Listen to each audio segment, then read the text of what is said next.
बिस्मिल्लाहिर्रहमानिर्रहीम। अस्सलामुअलैकुम। Saudi Urdu news channel में आप सबको खुश आमदीद कहा जाता है।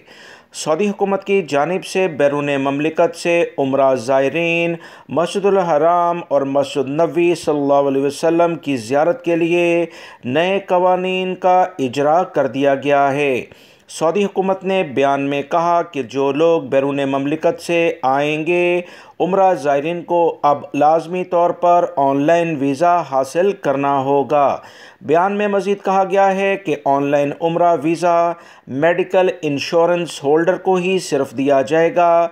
इंश्योरेंस स्कीम में कोरोना वायरस से मुतासर होने की सूरत में इलाज मुआलजे की सहूलियात मुहैया करना इंतहाई ज़रूरी हैं।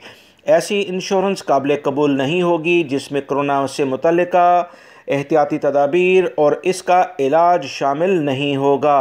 बयान में मज़ीद कहा गया कि सऊदी हुकूमत ने उम्रे के हवाले से बाज़ पाबंदियाँ ख़त्म कर दी हैं। ममलिकत आने से कबल PCR टेस्ट की रिपोर्ट पेश करने और होटल क्वारंटाइन करने की ज़रूरत नहीं है।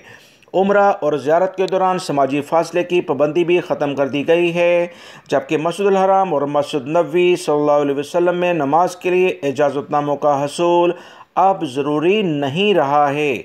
बैरून ममलिकत से आने वालों के लिए उम्रा इजाज़तनामा इसी सूरत में जारी होता है जब वो वैक्सीन रिकॉर्ड का इंदराज कराएं। अब यह पाबंदी भी नहीं रही है, लिहाजा बग़ैर वैक्सीन वाले भी आ सकते हैं, मगर उनके पास यकीनी तौर पर इंश्योरेंस स्कीम होनी चाहिए जिसमें कोरोना से अगर खुदा न खास्ता कोई शख्स मुतासिर हो तो उसके इलाज मुआलजे की मुकम्मल सहूलियात इस इंश्योरेंस में मौजूद हों।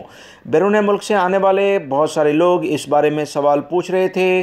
सऊदी हुकूमत की जानिब से वाज़िया एलामिया जारी करके आप तमाम भाइयों को वाज़िया तौर पर इत्तलात शेयर कर दी गई हैं। वीडियो लाइक करके ज़्यादा से ज़्यादा शेयर कीजिएगा। अस्सलामु अलैकुम।